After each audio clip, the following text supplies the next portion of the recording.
It's another episode of Analysts After Work, and this week I am joined by two gentlemen who need no introduction, but I'm going to introduce them anyway. One making his full debut. He's been on one of the special shows, but full debut on the show, Mr. Gregg Brown.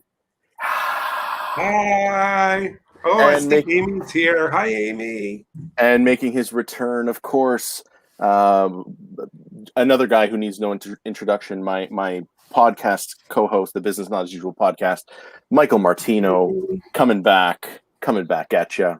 Coming at you. It's radio voice time. Guys, you've both been on before. You know the drill. First question, Greg, as the newbie, you get it first. What are you drinking today? Well, as anybody who knows me, they will know that I'm extremely... Oh, there's Leslie. Hi, Leslie. I'm extremely embarrassed to say I'm drinking coffee. That's okay. You're not the first. That's okay. I have to drive. You're not the first. You won't be the last, Greg. It's all good. Mikey, same question. I am drinking bourbon. The 1792, my friend. I haven't tried that one yet.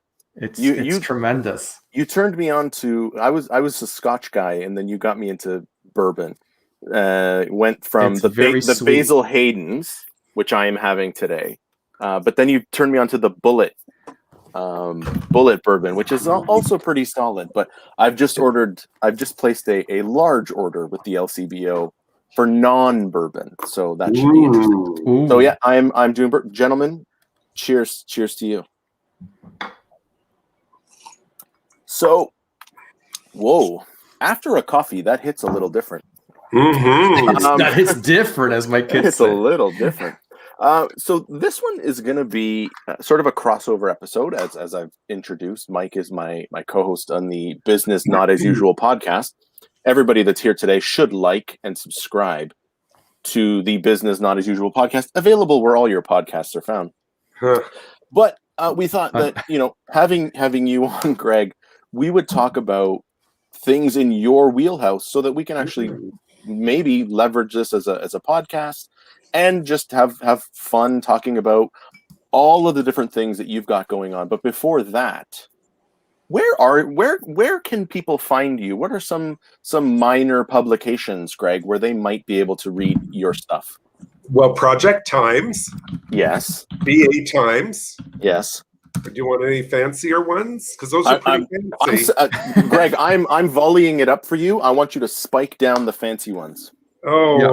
I'm embarrassed. I love Project Times and BA Times. Amy, I know you're on. Can I do it then? Fine, I'm going to do it. Well, Greg, I just recently wrote an article for Forbes, which on imposter syndrome, which I went through when Forbes asked me to write this article. I was like, what? Who, me?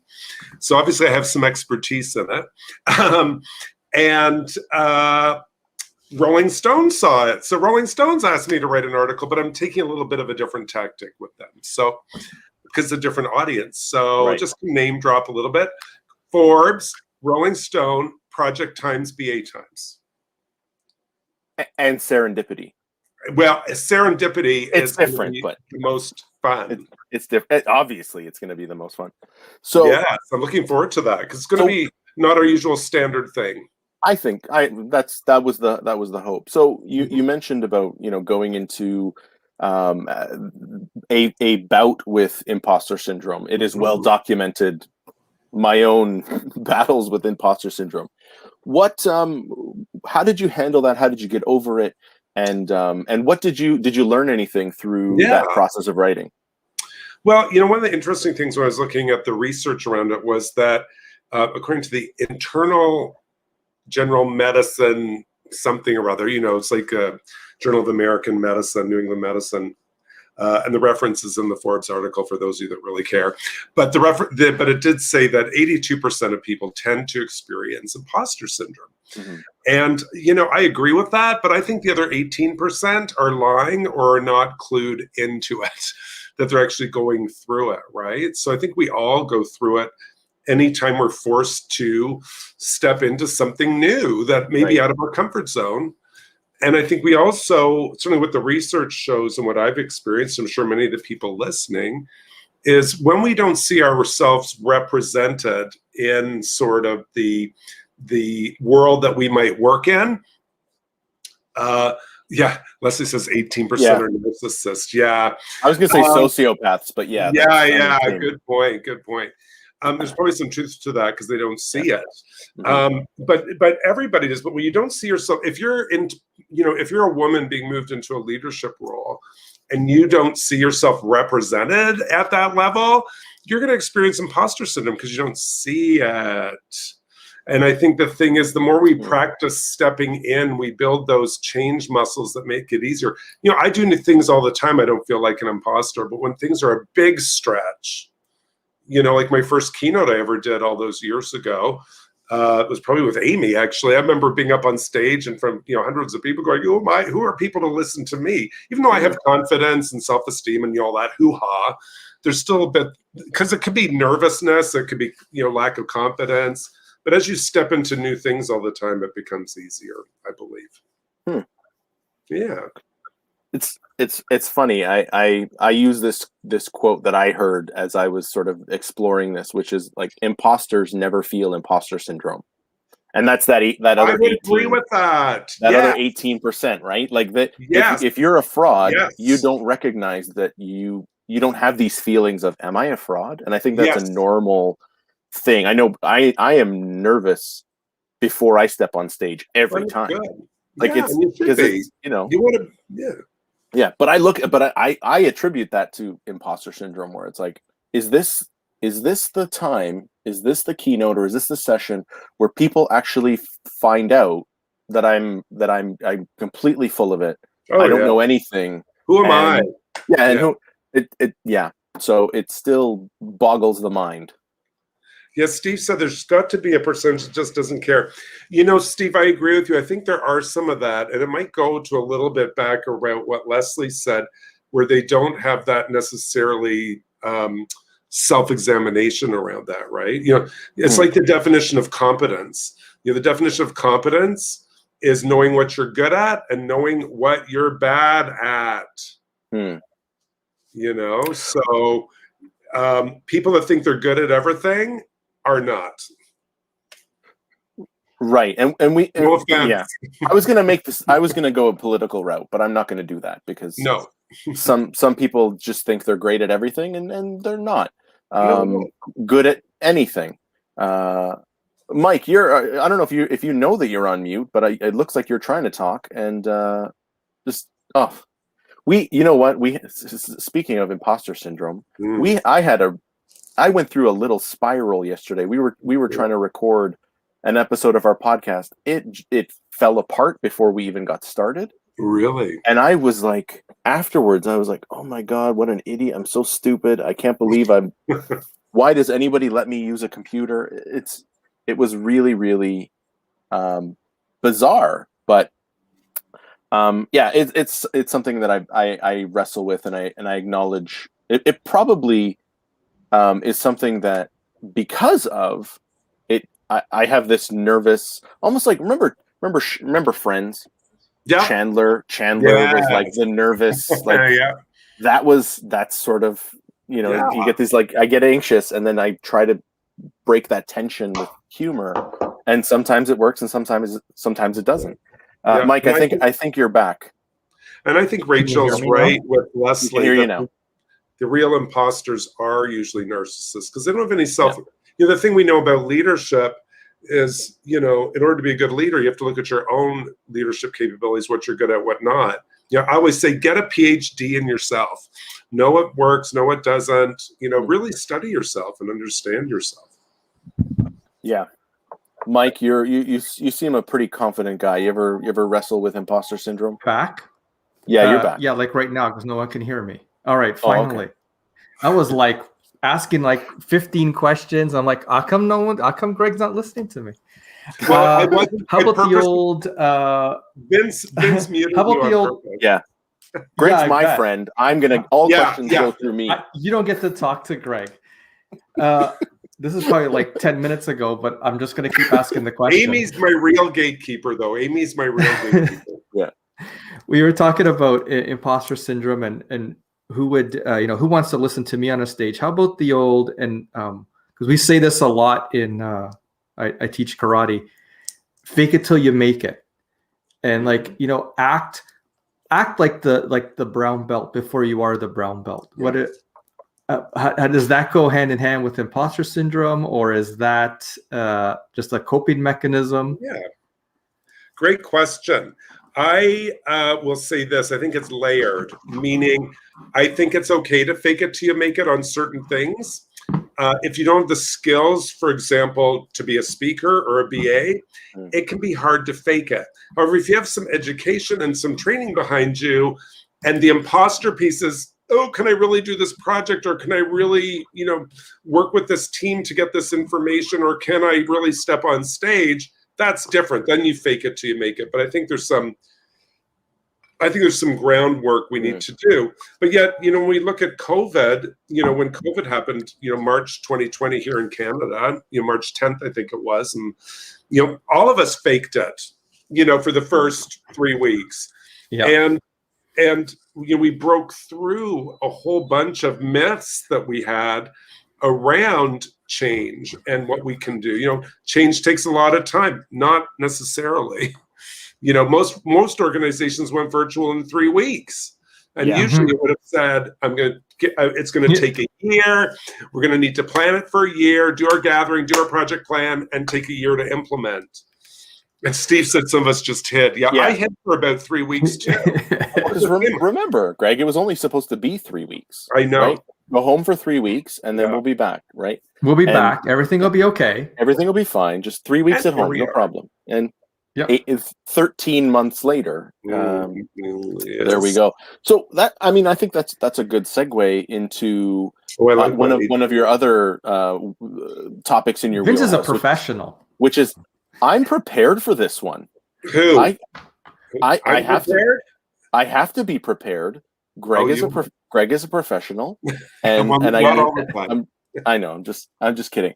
It might be because it was the last of the bourbon, and it's concentrated. So I'm just. It seems like I'm on fire, but let's use that, your last comment, as a springboard into the future of work, and what is that future? Because I've put out on our podcast this idea that, or we had a conversation rather. I don't want to say that it was my idea, but we had this conversation that I think there's a very small window that's going to be that's open right now and will be open as we go into the return, as everyone's going back to the office. Because I think if we are going to make a change to how we work, and when we've proven that this distributed working at home model does work. But as we get back into the office, if we start to entrench that again, it's going to go back to the way it was. Is that, I don't know. What do you see as that future of work? These are some of the trends I'm seeing in my research and talking with my clients around the world. Just to name drop around the world. No, it's I'm also quite good at shameless promotion. Yeah, so I'm embarrassed to do it actually, but I want people to know is that it's not just my wisdom. I mean, I get everything I know, I get from other people. I just don't dream it up. Sure. And I think what I'm seeing is there's pros and cons to working at home. So I think we're going to certainly, many places will be looking at a hybrid model, I believe. One of the things you do lose, working solely at home, depending what role you have, is the team synergy that happens. So I think they're going to be looking at how do we layer people in. Hi, Fabrizio. How we layer people in to the team, and then how do they step out again? And I think there's going to be that, because most of us are zoomed out, and as someone who, anybody knows this who's listening today, going to a conference live is a very different experience than virtual. Virtual is good. And, there's some organizations like Amy. See, I can name drop everybody. There's some that can actually do a good virtual conference. And I participated in a number of them. And it's about how do we do it in a way that people feel engaged, that people feel a part of it. And but you don't have the deep discussions, where we're all in a corner having a glass of wine in the bar in, Orlando or Washington or wherever we are, Toronto. There's a synergy that happens there that you cannot get on Zoom. It's serendipity, you might say. A little serendipity type of As thing. it were. Which was the inspiration, right? Yeah. It was like, I don't know that not to sell that. You should definitely attend Serendipity, but that was the idea. Was how do you design an event around encouraging people not to go to the sessions, because they're all being recorded. Like, go watch them later. If you are in a conversation, keep going. Like, don't. Like, so I think a lot of conferences, especially in the early days of the Cove, they just said, well, we're going to do it online. The Cove. I love that you're calling it the Cove. I'm calling it the Cove. I'm borrowing. I borrowed that. I borrowed that from Jay-Z. Cove. It's Cove. Anyways, so they just said, well, we're gonna lift and shift. We're gonna take what we do in the offline world, we're gonna put it online, and it's gonna be great. And to your point, the experience is completely different. Well, and it's about how you bring people into that experience, right? Like, if we just ignored everybody, which many people do, when you're doing a keynote or a workshop online, people will ignore everybody in the chat. And I'm like wanting to bring people in, because it's when people like Danelkis or Rachel or Fabrizio, anybody that wants to engage, that's what makes it come alive. Yeah. And, when we have chat functions going and all that stuff, people can feel much more connected. And if anybody's ever looked at conference evaluations, the number one thing is always the networking, the connections, the people. Hey, AJ. I remember one of the last keynotes I did with Amy in Vancouver. I was on stage. I was talking about. I had gotten to the part talking about culture. Yeah. And I went into my spiel, and Mike, you know this well. It's part of the talk that we're doing at Amy's conference in a couple weeks on digital transformation. Culture is not foosball tables. It's not. No. And free granola on Tuesday. And then I got to, it's not Hawaiian shirts. And then there was a guy that I met who was from Hawaii, who had a Hawaiian shirt, who was wearing a Hawaiian shirt, who stood up and yelled out, "What's wrong with Hawaiian shirts?" And it was like, I had to leave. I left the stage, went over to him. Massive high five, back when you were allowed to high five people, and then I walked back and I continued. It was a moment that would have been impossible in virtual, and I do miss that a bit. But it was one of the it was that moment of like, I'm going to take a minute here and just build that connection and walk out and do that, because it was funny, it was well placed, and it was tremendous. Did you give him $20 to do that? No. Yeah. No, but I had met him. I had spoken at an event the year prior in Hawaii, and so I met him there. And so, it wasn't like he was yelling out at a stranger, and he didn't know it was coming. It was just so well placed. It was perfect. Yeah. Anyways, Mike, I've been talking a lot, man, and I'm done, and I don't have any more. So I agree, Tamara. Yeah. So I have a question about. We've all been working from home under certain circumstances. So yes, it has worked, but let's think of the before time, people. Let's think of the time before we all used Zoom. The time before Zoom. Remember that little triangle thing in the middle of a conference room where they had the conference call. And if you were lucky enough for someone to actually start the call because you're at home on your cell phone, and then it's like 10 minutes into the meeting and you're like, can someone please start the meeting, please? And then they do, and you're like this lone voice, a crackling voice. And I know video is different, but I've seen a lot of things online lately that says it's either Zooms or rooms. So and I'm going to throw it out there, having some people online, some people in a room, is that the best thing? Is that what we think is going to happen?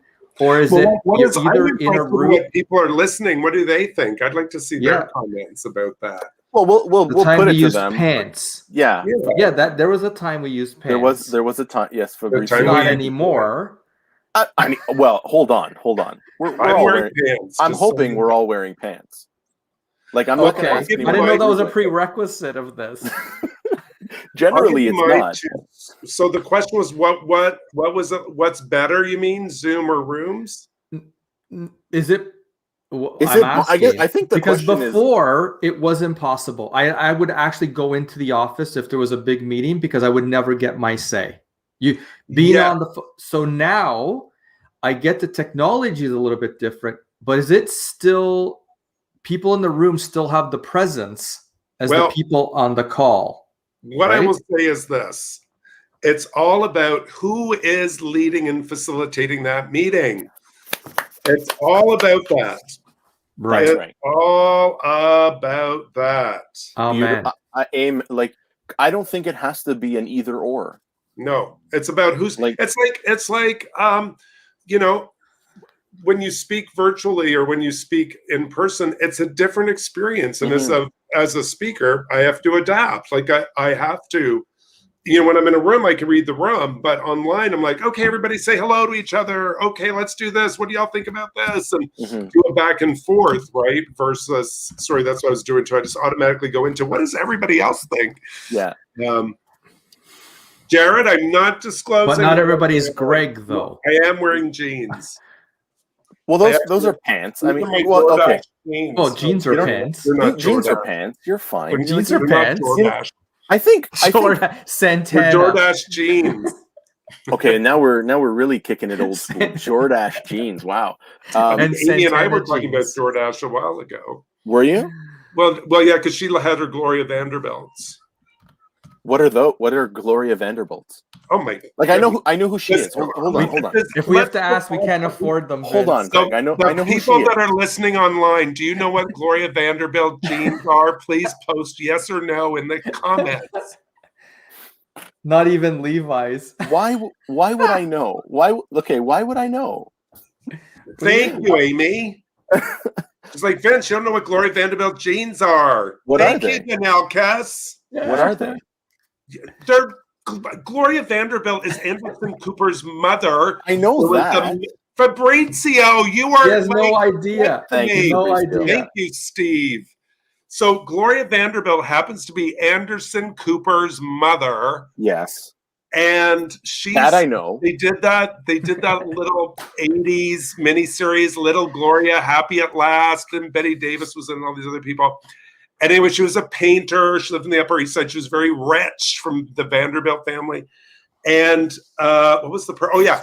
And then she became a clothing designer and did Gloria Vanderbilt jeans. So, and they had her name on the, if you ever remember, if you're old enough like I am, she signed her signature on the jeans. And she's always like, Gloria Vanderbilt jeans. Don't ask me who Anderson Cooper is, Fabrizio. I will not talk to you again. Can someone educate? What? They may not get CNN in Brazil. I'm not sure. Well, maybe not. Anderson Cooper is the new host of Jeopardy. Anderson Cooper. Is he? He's what? Is he the new host of Jeopardy? Guest host, at least. Is Oh, he guest host new guest host Jeopardy? of Jeopardy. So yeah, no, Anderson Cooper Fabrizio. He's an anchor on CNN, and he does he has the white hair, and he's semi-attractive. He's not bad. No, he is very. He's no Andy Cohen. I'll tell you Well, that. they're much. best friends. Him I don't and know who Andy I know Cohen they are are. best Who's friends. Andy Cohen? What? Who's Andy Cohen? Andy Cohen's the man. Oh my God, Real Okay, who's- Love Housewives. Andy Cohen. I don't watch I Real know Housewives. Cornelius The whole Vanderbilt Housewives jeans, who was the conductor franchise. pins. AJ, that's really funny, actually. That so you have to be That's true. Yeah, Cornelius Vanderbilt, mostly conductor pants. So Cornelius Vanderbilt built the Trans-American railway system. So good And call on that, where- AJ. Is that where the Vanderbilt money comes from? Oh yeah. Okay. Yeah. Oh yeah. Okay. So I'm still So let's go- unclear though, Greg. Look Wait, at hold on. Tamara's. Wait, there's a comment from Tamara, yeah. Tamara. Yeah. Tamara, Oh, sorry. Fabrizio says Where is they it? send Apologize. Fabrizio. Apologies. No, it's okay. Fabrizio, You need- Google Anderson Cooper. He'll come up. You require an MC for the live folks and an equally strong MC facilitating the online world. That Yes. is a great comment. Like what yeah. doesn't That's work? great for conferences, but for work, I don't know if you're going to get that. No, and for No, you conferences, it can. doesn't work well. I've done conferences where you're live with the group of people in the room, and some people watching are on video. They do not get the same experience watching on video 100%. because you're live with the people in the room. And when you're on stage, Yes. you're doing much bigger your movements. You're moving around, you're talking, and on screen, you're in a little box. So it's a very different conversation. Oh, she got a Gloria Vanderbilt at Costco. I love that. Costco. Okay, so this is what I want to. What Costco is this? Beverly Hills? I need closure on this because. Okay, sorry, I'm taking it off on a silly tangent and stuff. No, we're going to continue down the tangent. That's the best part. Gloria Vanderbilt jeans. Are they just a brand of jeans, or are they a particular style? So no, they were like, are they like the mom jeans, like designer jeans? It was okay, designer jeans. Okay, that's it. There's a great skit for anybody that doesn't know this. Go to Saturday Night Live and you'll see Gilda Radner doing her Jordache jeans sketch, and it's very funny. And I think she does a Gloria Vanderbilt jeans sketch. It's very 70s she's wearing my Jordache jeans. It's very funny. So if you like Saturday Night Live, go back and look at that. Okay. Well, you know what? These are exactly the types of rabbit holes that I like to go down because I learned a lot about women's clothing. Did she make men's clothing too? I don't know. I don't know. You could wear them. I think if you were a man, I probably did. No, I'm kidding. Okay. Yeah, I don't know. But the future of work does not involve Gloria Vanderbilt jeans. Okay. Way to bring it. Nice. True professional. Way to bring it around. Yes, he is stylish. Yes. He is stylish. Yes. So those eyes, they cut right through you. They do. They're like laser beams. Yeah. So back to the future of work. Yes. So I think it's going to be a hybrid model. I think we've seen an increase in imposter syndrome in the virtual world because we're not connected to others. Mm-hmm. And I think the other piece that people need to wrap their heads around with the future is there's not going to be a new normal 2.0. It's going to be a new normal 2.0, 2.1, 2.5, 2.7, 2.3, and depending where you live on the planet, right? So, but even then, it's going to evolve because it's just going to evolve. What has to? That's the way it is. It has to. I mean, the old way was not working. It works because the old way. Oh, no. I speak on change and I hate change. I like change. That's my idea. What? Yes. How do you do that? Me too. I'm all for change as long as it's my idea. Well, it's everybody who's listening today. Nobody likes change that's not their idea and does not have a good impact on them. Yeah. We all like our own ideas, or we wouldn't bring them up. But if it's your idea and it's going to impact me negatively, or I perceive that, I'm not going to like it. It's going to take me some time to adapt to that more than if it's my idea. Why do you think that is? Oh, because we don't bring up, if we think an idea is stupid, we don't bring it up. We already agree with it because we're instigating it. We're in control of it. When other people bring up ideas, we're out of control. And we want to be in control. And so we're always searching with this equilibrium of how do I get back into control of the situation? I don't mean, control freak control, but how do I get back into control, whether it's understanding, whether it's, understanding other people are going through the same thing that I am. Rachel says it's change that's country's not fun. Exactly. And that you're finding these comments way faster than I can, Greg. I'm used to doing you should host the show. Sorry, I do this all the time. I don't even have time to read it. Steve Jones says bringing up stupid ideas is not the same as asking stupid questions. That's so true. Like nobody brings up ideas they think are stupid.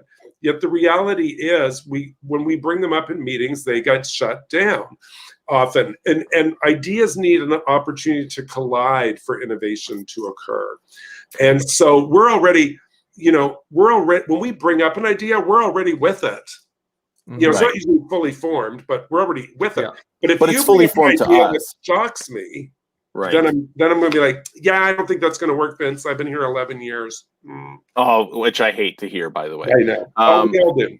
But so I mean, for me, whenever I get into these sort of circumstances or situations where there is this collision of ideas, I default back to my political science thinking of like, okay, you're presenting something that's advantageous to you, it's going to negatively impact me, and so I then have to go through this reconciliation of that, of like, okay, what, let me play like Doctor Strange, seeing all the different angles in Avengers. Like, I got to play through, okay, what's going on here, and how is this advantaging you versus me? And I think I try to get out of that, because I think I like to think that people are not completely douchey and self-centered and self-involved, but I also know that that's a reality.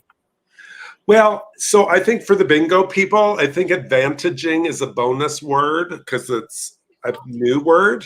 That's a new word, Vince. Is that on the? I didn't look at Mike. Are you? I don't know if you know about the here's bingo a bonus thing. word, advantaging. It's a great word. That's not bad, right? No, it's a good word. Yeah. I think Agamato analysis. Oh gosh, I don't want that. Yeah, it's we came up with it on Fabrizio's show. Because I talked about this on anyways. Anyway, so I think the whole thing is, and Judy brings up too, is that stupid ideas are good, and just because they may be crazy or dumb or whatever language you want to use. I'm trying to get away from using the word stupid. But ideas that are crazy is anything meant. I'm trying to get away from words that are mental health related, so I'm not very good at it, I have to say. But ideas that just seem a bit weird. How's that? And it's we need those ideas to come up, and yet the challenge is they often get shut down. And the hard part is when you're virtual, you cannot do, unless it's 3 of us, you can't do a deep discussion with 20 people that can be spontaneous. You have to do this talking stick. Vince, what do you think? Who would like to think this? And it takes so much time. Which you actually see with this show. Like, whenever I do one of the bigger, like the conference special editions, and there's 10 people, like it's always 9 people sitting there waiting for their turn, while one person, usually me, dominates conversation. Oh, me too. Me too. I'm like that too. And so like I think this is the perfect number of people on the show, because it's like I can let you two talk, and I can just like sit back, or Mike, you want to say? Yeah. Did I just prove my point of like 20 minutes ago? It's either Zooms or rooms. Okay, go, Michael. Ask a question. Well, did I just prove my point of 20 minutes ago? You did. Of either what? Zooms, Zooms or rooms. If you're saying there's only the perfect number for this type of like intricate conversation is 3. What happens when there's like 15 people in a room? No, but for this, but it's the same thing if you're in a Zoom room or you're in a physical room. There's still only Greg one even person said talking. like he had to do the stick of like, what do you think, Vince? And then what do you think, Greg? And then what do you think, Steve? But that happens whether you're virtual or live. It doesn't matter. Well, the difference is if Greg was just saying no. I'm talking. Then I guess I'm disagreeing with Greg. Yes, you are. How dare you? He's our guest. How dare you? He's our guest. You can't disagree with the guest. Hold on. Our guest? This is your guest. This is Analysts After Work. This is Amy's guest. Remember, we got to go through her. I'm also a guest. You can't disagree with me either. Or maybe Leslie. She can be, mean. No, Leslie's lovely. Leslie's lovely. So, Michael, did you have another question? I think since Vince and I are talking so much, and I love what Where's Your Road Life Coaches says. Offbeat ideas may be. I'm going to use that term, offbeat ideas. I like that instead of stupid ideas, because Mental Health Week, someone educated me about saying stupid. I'm sort of trying not to. I have a friend who's trying to get away from words that are violent. Like I can't even remember any examples because I'm not. Kick his ass. Yeah, I'm okay with kicking ass. It's more stuff like There's different ways to skin a cat. No, I don't like that. I got that one's a bad one. now, I Mr. got Michael. beaten down for that one once. Oh, it was Oh not my pretty. gosh, beaten down. It was not pretty. Well, that could have been me.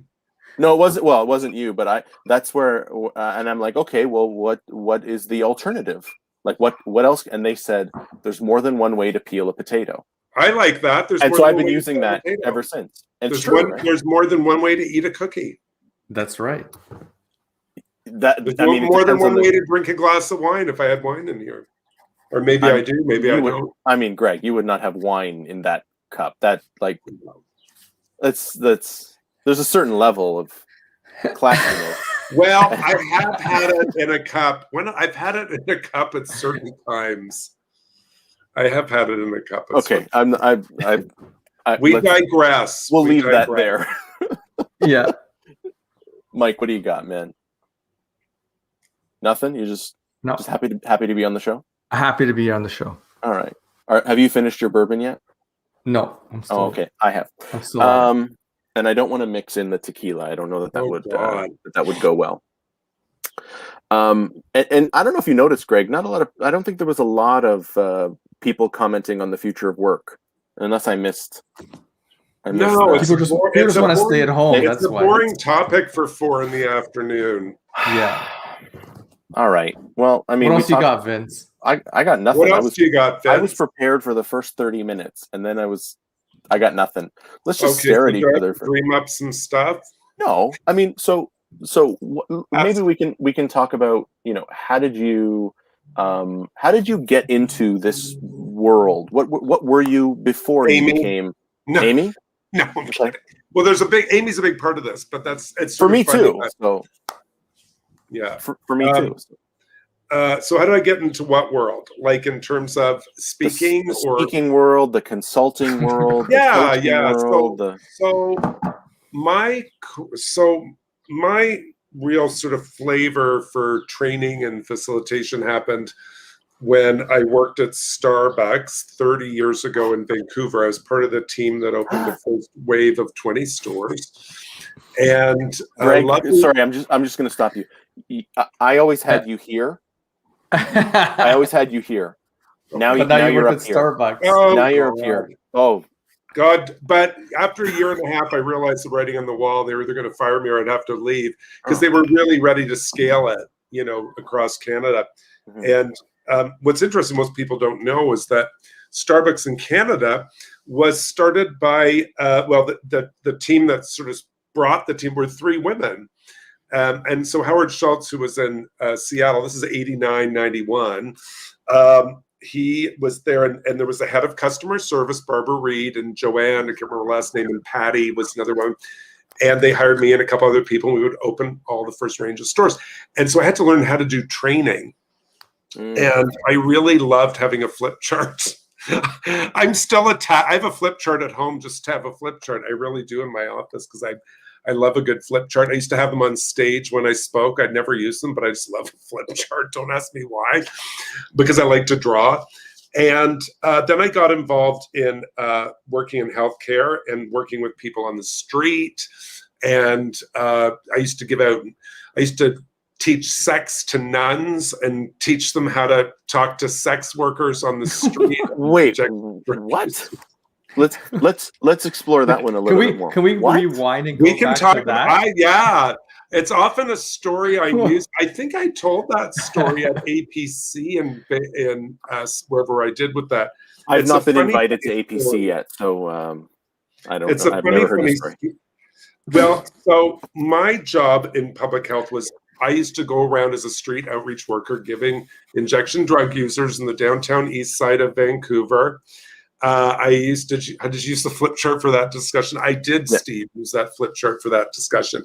Yeah. So I used to give out needles and tell people how to shoot up, even though I'd never shot up, but I had to learn how to without injecting myself, to show them how to clean their needles. And, and this is in the downtown east side of Vancouver. So if any of you have ever been there, 100 block Hastings, and make Dearborn and Dundas look like Rosedale or a fancy area. And so I eventually moved into, working with the Catholic sisters and stuff like that who wanted to work in the area and provide referrals. And most people don't know this, but St. Paul's and St. Mike's were two of the first downtown hospitals to really deal with people living on the street with hepatitis, HIV, STIs, all that sort of stuff. Mm-hmm. And these Catholic sisters were nuts. And by nuts, I mean they were radical. They were amazing. They would do anything. And so I had to have these women, picture this a workshop. Picture a workshop, 25 women standing in a corner, ranging from about 25 to 70, all in gray. They wear sort of gray type of habits, but it's not a habit. It's more like outfits. And they had words at the top of 25 flip charts for body parts and different practices that go with the body parts between the neck and the knees. And this is done on the second day in the afternoon. And then they have to write down all the street terms they've heard for these practices for body parts. Yeah. This is amazing. It is. Well, I'll tell you, these women were awesome, and they wrote down stuff I had never heard that were. Right. And thus, Urban Dictionary was born. Yeah, by a bunch of Catholic sisters. What's so cool is it desensitizes you from the language so that when someone who uses that language comes and talks to you, you don't go, you should really call it this. It doesn't mean you have to use that language, but it means you don't judge the other person around that. It's about tolerance. So, I love what Steve says. They were building a menu. Oh my God. You're going to go to hell for that one. I missed the comment. Really? Oh, Terry, that's awesome. Hey. Oh, yeah. So yeah, it's the best work I ever did. Other than working with you guys and Amy and Serendipity and stuff and all the things. The first time. Sorry. Yeah, go ahead. No, I was going to say the first time I went to Vancouver, I had never been. This would have been like 2004, 2005. I'd never been to Vancouver, and I was going out to do something with the consulting firm that I was with, and I didn't I just picked a hotel and okay, well, Ramada, I've heard of Ramada, yeah. So I picked the Ramada. It was on Hastings. Mm-hmm. In between, and so next door was a crack house. I know, and on the other side, across, right. And I looked. Well, it's close to the museum, and it's close to the. Yeah, you don't. Oh no. I spent as little time in my hotel as possible. Yeah, I made sure I was back by sundown. Sorry, it was scary. Yeah, it was. Judy brings up a good point in the comments where it says, what year was this? The nuns I had in the 60s weren't fun. And Judy, what's so funny about that is you're absolutely right. Is that when I tell this story, I always have to frame it because not everybody's had good experiences with Catholic sisters. I always have to say to them this, and I usually say it's the Sound of Music types of nuns, so the really good ones and these nuns would do, they learned all this stuff. They'd be out there and literally sex trade workers would come up to them and drop their pants and say, something's going on down there. And the nuns would refer them to services, no judgment, walk them over, sometimes walk them to places that would do services that the nuns don't believe in. And you can think about what those are. But, this is what it's really about. I'm doing a podcast on this actually called Speaking on Tricky Topics. So how to talk about things that people have judgments about in non-judgmental ways. July. I can't let you promote another podcast on my. No, don't. I don't even know when it's going to be on. I think it's July. All right. Well, then we definitely have to have you on. You had mirrors on the seat, Rachel. Where were you? I threw that one up. That was interesting. And where were you, Rachel? I want to know what city or town you were in. And you know what's really funny about that? I posted on Instagram, if any of you are interested, at Gregg Brown or at Gregg Brown TO for Toronto, Ontario, GREGGBROWNTO. We hiked to a waterfall the other day in the little town we live in the country. And I posted this picture I took. There's a little pack of condoms and some little flowers under a little piece of rock for the next people that come to that waterfall. It was that was very nice of them. I mean, that's lovely. That's thought it was really it's very Canadian. That's very considerate. Very sweet. I'm going to see if I can pull it up. Very Canadian of them. It was very cute. It was It's very. I'll put it on my screen here to just see. Let's see if I can. So here it is. Here, if anybody can see. well, there. I mean, Wasn't that that's- nice? that's- It's very Yeah. nice. Isn't that sweet? That's just lovely. It's very nice. I thought it was just sweet. It was probably no, AJ. It wasn't Scarborough. No. It was out in my little town Scarborough. where I live. No, Amy's from Scarborough, AJ. You're Don't gonna- forget that. You I could. I mean, I could see that. I'm Duchess of Scarborough. You're I'm gonna from the east you're gonna side, too, offend but- Vince. Yeah, like I don't live there anymore, but I don't live there anymore. I don't. Well, I used that's to the- live there, but not that's the I anymore. used to live there, but I you don't. leave Scarborough to go somewhere better. But I remember, and Greg, you went from downtown to a smaller town in Ontario. I moved. I did the same thing about 10 years ago now, and I remember the first time walking, like going for a walk with my wife, and you pass somebody on the sidewalk, and they say good evening. Yeah. And I remember thinking, I don't know you, because that was the Scarborough. Like, I don't know who you are. Why are you saying hi to me? I don't know who you are. It was very. That's And what now happens when I'm you that leave the guy. city. I'm Well, saying, if you live where I live in Toronto, where I am today, if you go out at about 11 o'clock at night and say hello to someone, they'll say, "Hey, $5." yes, and I'm also well aware of your former area of the My city. old, no, I'm The here old- today. I know you're there today, but Yeah. the very famous Harvey's, wanna which go to I hear is gone Bridgerton. now. Rachel, I Harvey's- want to go back to Bridgerton too. No. Okay, no, we're not going there. no, Okay. no Bridgerton. Okay, no Bridgerton. Ask me It- more questions it that are was- smart. I'll try to be smart. The Bridgerton was a moment on this show where I lost complete control. It was the infamous Three Jens episode: Jen Batten, Jen Bedell, Jennifer Forrest, You know that Jen Bedell. and they were all enthralled with Bridgerton, and I just spent the rest of the episode like I this. think we should just all talk about it. No, I'm kidding. I've never seen it, so I have What nothing was to the say. other thing we were going to talk about? Future work, Change. imposter syndrome, change. What do you want to talk about change? I mean, well, let's Mike, let's dive right in. Welcome to the Business Not As Usual podcast. This is Vince and my co-host Mike. Mike, what's going on? Hey, Mike. I'm doing well, Vince. How are you? I'm doing good. We've got a very special episode today. A very dear friend of mine, Mr. Gregg Brown, joins us, and he is the Canadian preeminent expert Oh my God. on change. No. And Great. so let's talk about change Yeah. in the context of business transformation, which Sure. by its definition is change, change bringing change itself. to an organization.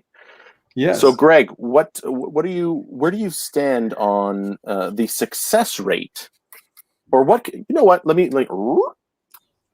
What can companies do to improve their probability of success in delivering transformational programs in their organization? Oh, that's an Yes. easy one, Vince Mirabelli. So the number one thing I believe that companies overlook is a very simple concept, which is that change starts internally first. It's not all the external plans, processes, transformation schedules, all that sort of hoo-ha, the change management plan, all that stuff. Change starts internally. And to me, it's like these three steps here. First, you have to, have that, what I call dispositional flexibility, or that ability to shift your mindset to get unstuck from where you are now. Let's talk about change, baby. That's really good. Sorry, Steve. See, I'm like a squirrel, right? I'm like, okay. So first one is shift your mindset. So it means you got to get unstuck from the way you think things should be. Second step has to be cognitive flexibility, that ability to expand your thinking and to get out of that little box you put yourself in. And one way to do that is to get the word but out of your vocabulary. Get rid of the word but. You're really good at this, but you need to improve on that. No, you're really good at this and you need to improve on it. So you weight things. Most of us use but incorrectly, and but should only be used when the phrase after the but is going to be positive. So that's a little tip for you there, just to keep you, because otherwise when you say, we're going to do this, but people stop listening, and it just becomes, you disengage everything before. So expand your thinking is number 2. First is shift your mindset. Second, expand your thinking. Third is emotional flexibility, which is all about having that ability to take risks, to innovate. You have to risk to innovate. And Terry, I'm not even going down any of this road. And Steve on this. And so risk to innovate and to get away from worries, because worries are just made up stories, and we want to ground worries in risks. I'm not saying don't listen to people's worries. I mean, for Mental Health Week, you have to listen to people's mental health stuff if they're worried about something. But if we're talking about change and transformation, worries are made up stories. Let's see if they're risks. What's the likelihood of it happening? Grounded in fact. Those are sort of the 3 things that I'd say most companies overlook. And they don't know that they need to be doubt removers. All leaders, and I believe everybody's here is a leader regardless of their job title, you have to be a doubt remover. And by that I mean you want to find evidence or proof of something similar. Because when you find evidence or proof, you remove doubt. And when you remove doubt, you give people courage to step into the change. Yes, I'm ignoring Steve and Terry completely and all their comments because I would have so much fun with all of those. It's fine. Steve and Terry's comments will no longer be brought up onto the screen unless it's really funny. Well, I'm reading all the stuff at the side and I'm laughing. I like this. So are you saying they're not funny? No, I'm saying like they gotta step it up now. You gotta step it up. They went from butt. Is it butt? Here, yeah. Now they gotta step it up because you gotta earn your place on the screen. Oh, mother. Mike, I feel there's a question there, buddy. Yeah, there is. So Greg, for those 3 things to happen, and I think one of the things, transformation always takes on some sort of, we need to do some piece of technology, but there's never the compelling story. No one tells the compelling story of why there's the change, regardless of what technology. So for those 3 things that you talked about, don't the leaders also have to tell that compelling story? I feel that's always missing in the change or the transformation. Well, the compelling story. So this is the thing: a compelling story doesn't mean people are going to buy into it. Because the compelling story might be great for the organization, and guess what? It's going to mean 3 times as much work for me. So I don't really care, and I don't, if it's going to be 3 times as much work for me, I love your compelling story that your bank is going to do this, but I'm happy just pluttering along, doing my thing, Right. So yes, a compelling story, and I would say a vision of success is important to the future. I think the corollary to that is leaders need to be really clear about what the impact is going to be.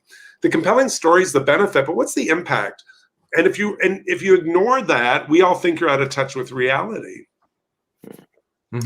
Oh, Steve, yeah, I'm staying away from everything you're saying. Fabrizio says, my org wants to change. Well, they want the courage, but will they have the courage? You know what? You can use but in that context, Fabrizio, where you say, my org wants to change, but will they have the courage to face the risks? That is showing opposites, and you can use it in that context. Yeah. So don't use and there. You're right to use but. Right. So Steve, I'm not doing anything that's going there. Those doing that change, we need to Fabrizio, it always sounds great at the beginning.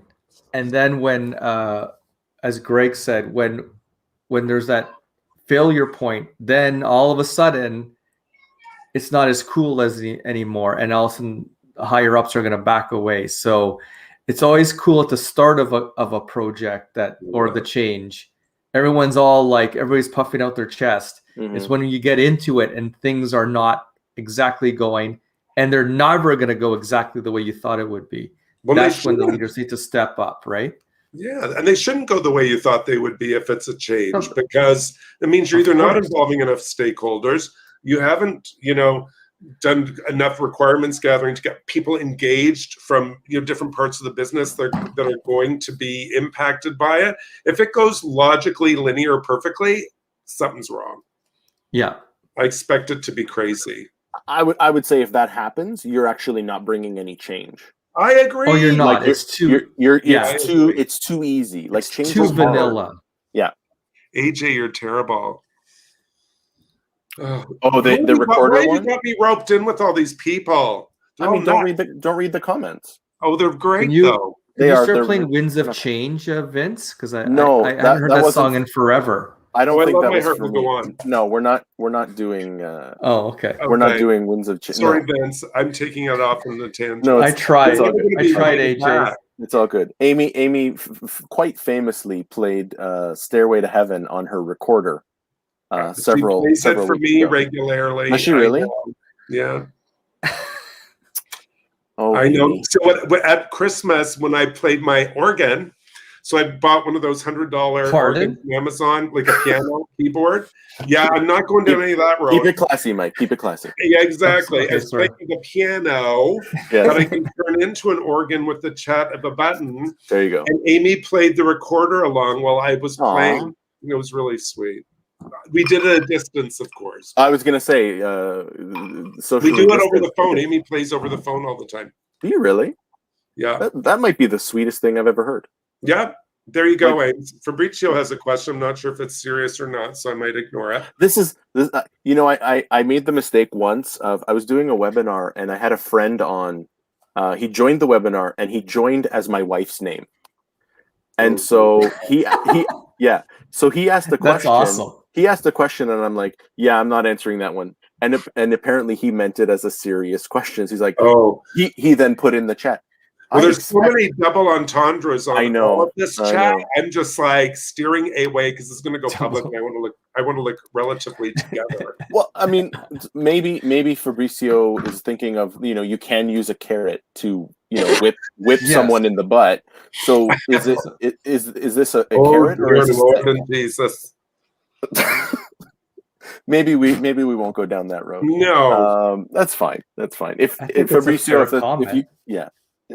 but I don't know. There's as Greg, I'm with Greg, man. There's a lot of double entendres going on. Jared, I'm not even going there. Yeah. Oh, Jared. gifts for punishment. Oh, thank you, Fabrizio. Okay, so I didn't know carrot or stick. Carrot or stick. Okay, so that is actually a great. This is actually a great point. Thank you. Yeah, no, I'm glad this show's not always together because I'm not. True. That's why I'm here. Yeah. Clearly, it's like squirrel. Oh, look over there. Oh, look here. So thank you for that, Fabrizio. I will answer that. Yeah. So it's actually a combination of both. So it's I wouldn't probably use the word punishment, but I'd use it as accountability. So yes, you need to have a little sort of vision of where to go somewhere. Like you want to have that vision, that compelling story is like what Mike or Vince or somebody said was one of you. One of us. Yeah, the compelling story. And you also have to have an accountability measure in place that, for change to stick, there has to be the supports in place to get there. And there has to be the accountability for that change stickiness that I call it, right? Like it's the accountability, and it might not be punishment, but it's something like, this is the new process to fill out your timesheet. And then there's a bit of an overlap. If you don't fill out this timesheet this way, you do not get paid because the computer won't take it. And that's just like a real life process. Yeah. I work with clients who say, it's in the contract that we do only direct deposit. If we can't do direct deposit, we cannot work with you. I mean, there is that stuff written into contracts. And that can be, there might be an overlap for a period of time as with any change, but eventually you have to pull away the old. And when the old gets pulled away, there has to be a consequence for not adhering to the new. Mm-hmm. Mm-hmm. So great question for that. Yeah, I think it's about figuring out what is the best way to get people to behave the way you want them to behave. Well, and the thing to remember is everyone has a choice, So you can create the environment for people to succeed, but it's up to them whether they actually step into that. And there's consequences, right? So everybody has a choice not to show up at work on time. There's consequences from that choice if you choose not to. Right. Well, it's like, Mike and I, we both did our change our ProSci certification in the same group. Oh, you're And, you know, fancy. yeah, right. Hey, a bunch of change guys here. Oh, Lord. You know but- more than me. No, I just have some letters after my name. It doesn't mean anything. But don't tell them I said that though. But it's about knowing that each individual is going to go through that change curve in their own way, and it's your job to get them through that, To guide them, and to guide them through that. So you have to figure out how to do it. And some people will just speed along, and you don't need to worry about them. Some people need to be dragged along. Some people need to be whipped along. Well, they could use that carrot for the whipping. Right. Yeah. Right. And some people may need to just have that exercise that choice of, going elsewhere. Yep, absolutely. Yeah. Everybody has a choice. Yeah. I like it. That is a Cool. tremendous place to drop off. This has been the Business Not As Usual podcast. We'll catch you in the next one. Okay, that breaks. Now we're back to Analysts After Work. Guys, now the fun starts again. The fun would start again, but we are at time. I know. The hour has How is it flown 5 by. o'clock already? Honestly. Time flies when you're with a bunch of good people. I don't mean the people on camera, by the way. I mean you meant the Leslies yes. and the Amy's and the Terrys and the Yes. AJs. Thanks, Greg. Terry, especially the Jared, Amy's. all the crazy Well, Greg, I'm going to do for you what will give somebody a bingo, but this means that you are truly welcome on the show anytime. Just exited me. I took you out. You've now been initiated into the show. Oh, well, thank you. Steve, thanks. They wanted to listen to the 2-hour edition. Oh, nobody wants the 2-hour edition of this. No, I know. And you're lucky I'm not drinking wine. We would have gone down the rabbit hole on a probably. Yes. And that's okay. But Greg, let's start with you. Look, great episode. Whips, nuns, and condoms. Thanks, Jude. That should be the name of it.